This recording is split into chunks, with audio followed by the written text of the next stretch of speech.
అందరికీ నమస్తే అండి. నేను మీ ఈశ్వరరావు దాసరి.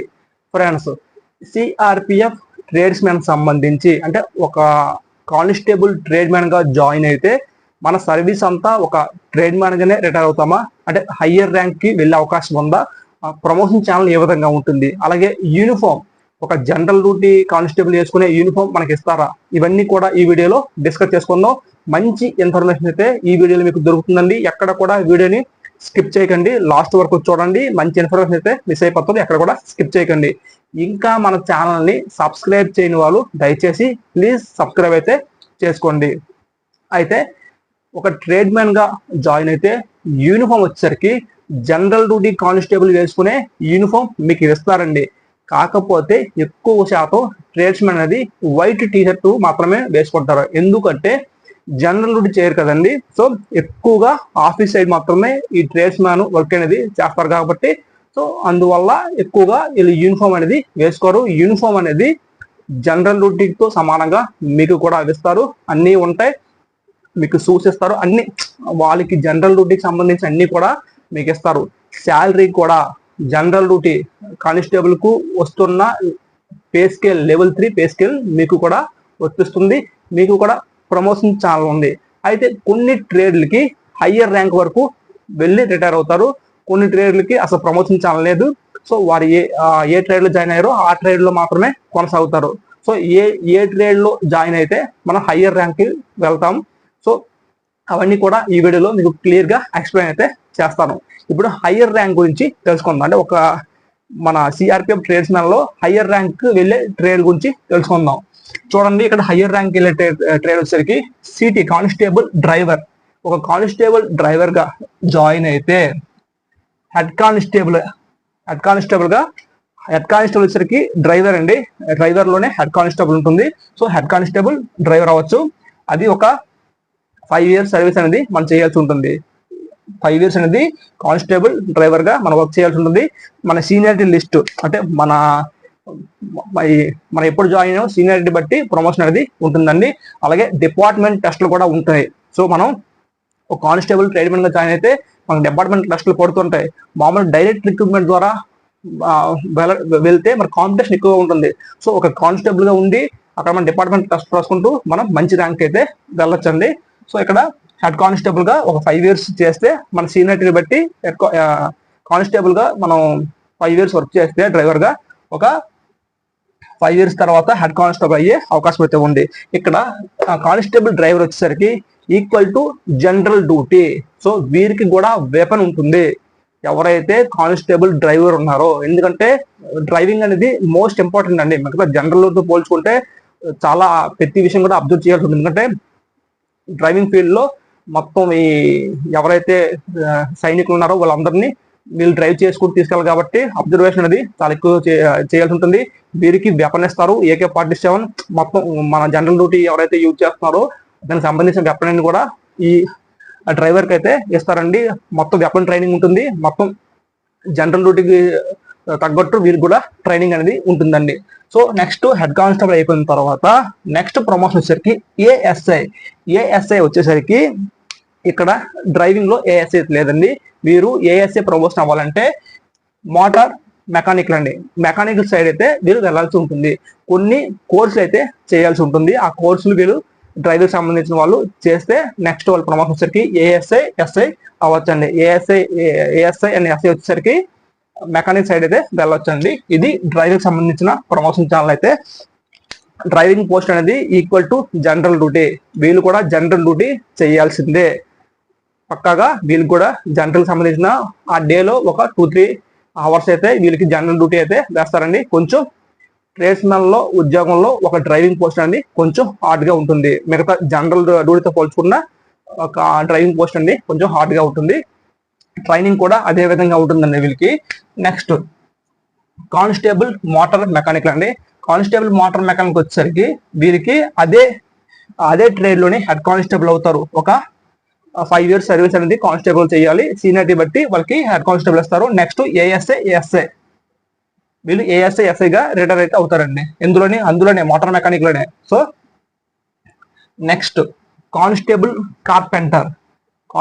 కార్పెంటర్ వచ్చేసరికి అదే ట్రేడ్ లోని హెడ్ కానిస్టేబుల్ అయితే అవుతారండి. అదే కానిస్టేబుల్ కార్పెంటర్ లోనే హెడ్ కానిస్టేబుల్ అవుతారు. 9 years అయితే కానిస్టేబుల్ గా సర్వీస్ అయితే చెయ్యాలి. 9 years కానిస్టేబుల్ సర్వీస్ చేయాలి. అలాగే సీనియారిటీ ఎవరైతే ముందు జాయిన్ అయ్యారో సీనియారిటీ బట్టి ప్రమోషన్ అనేది ఉంటుంది. నెక్స్ట్ వీళ్ళకి ఏఎస్ఏ కార్పెంటర్ గా అవుతారండి. ఎవరైతే కార్పెంటర్ జాయిన్ అవుతున్నారో వాళ్ళు అసిస్టెంట్ సబ్ ఇన్స్పెక్టర్ గా రిటైర్ అయితే అవుతారండి.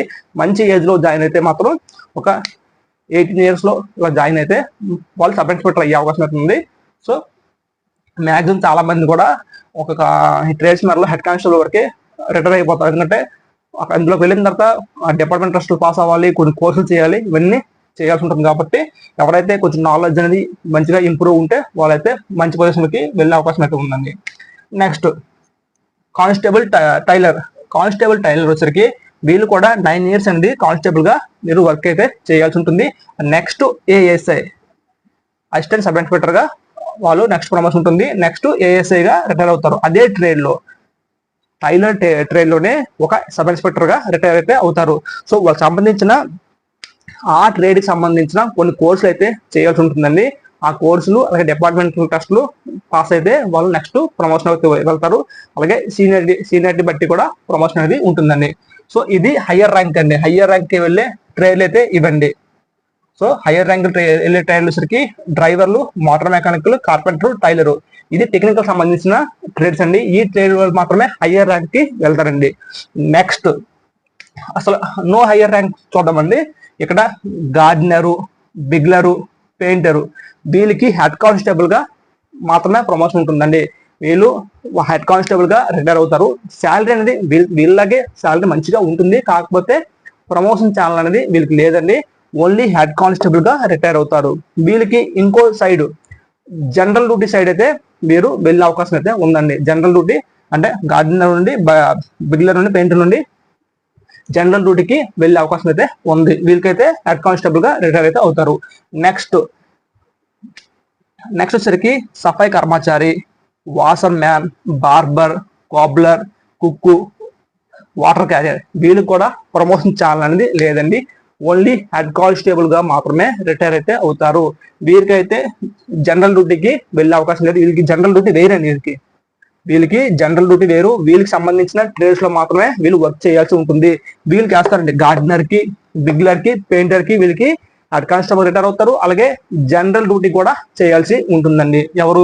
గార్డెనరు, బిగ్లర్, పెయింటర్ వీళ్ళకి మాత్రం ఉంటుందండి. ఇక్కడ ప్రమోషన్ అనేది సఫాయి కర్మచారి, వాషర్ మ్యాన్, బార్బరు, కాబ్లరు, కుక్కు, వాటర్ క్యారర్ వీళ్ళ ట్రేడ్ లోనే ఒక హెడ్ కానిస్టేబుల్ గా రిటైర్ అయితే అవుతారు. శాలరీ అనేది మంచిగా ఉంటుంది. కాకపోతే రిటైర్ అయితే మాత్రం హెడ్ కానిస్టేబుల్ గా ఉంటారు. వీళ్ళకి సంబంధించిన ట్రేడ్ మాత్రమే వర్క్ చేయాలి. ఎటువంటి జనరల్ డ్యూటీస్ అయితే వీళ్ళకి వేయరండి. సో ఈ ట్రేడ్ లో జాయిన్ అయిన అయితే మంచిగా హ్యాపీగా ఉండొచ్చు. ఎందుకంటే వాళ్ళకి వర్క్ అనేది టైం టు టైం ఉంటుంది.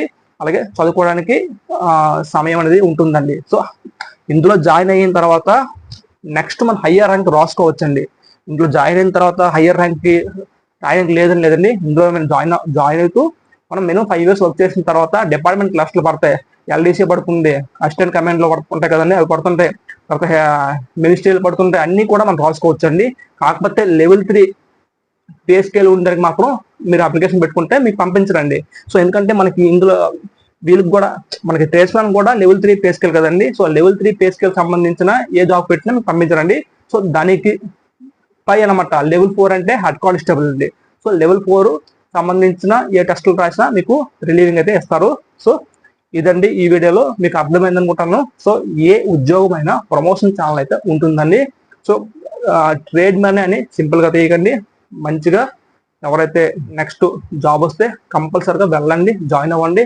మీ సత్తా ఉంటే మంచిగా ఒక సబ్ ఇన్స్పెక్టర్ రేంజ్ వరకు వెళ్ళే అవకాశం ఉంది. వీళ్ళకి ప్రమోషన్ లేకపోయినా, ఎందుకంటే వాళ్ళకి చదువుకోవడానికి టైం అయితే ఉంటుంది కాబట్టి నెక్స్ట్ అందులో డిపార్ట్మెంట్ టెస్ట్లు పడతాయి కదండి, హెడ్ కానిస్టేబుల్, మినిస్ట్రీలు పడతాయి. సో మినిస్ట్రీ వైపు అయితే వెళ్ళొచ్చు. టైపింగ్ నేర్చుకుని మినిస్ట్రియల్ అలాగే క్లర్క్ ఇటువైపు అయితే వెళ్ళొచ్చు. సో ప్రతిది కూడా మనం ఆప్షన్ అనేది అక్కడ ఉంటుంది. సో నాకు ఎక్స్ప్లెనేషన్ మీకు నచ్చుంటే దయచేసి మన ఛానల్ని సబ్స్క్రైబ్ చేయండి. ఈ వీడియోకి మాత్రం ఒక లైక్ అయితే చేయండి. కామెంట్ బాక్స్ లో టెలిగ్రామ్ ఛానల్ యొక్క లింక్ అయితే ఇచ్చాను. సో దయచేసి ఎవరైతే సిఆర్పిఎఫ్ ట్రేడ్స్ సంబంధించి అభ్యర్థులు ఉన్నారో అందులోకి వెళ్ళి జాయిన్ అవ్వండి. Thank you friends, have a nice day, all the best.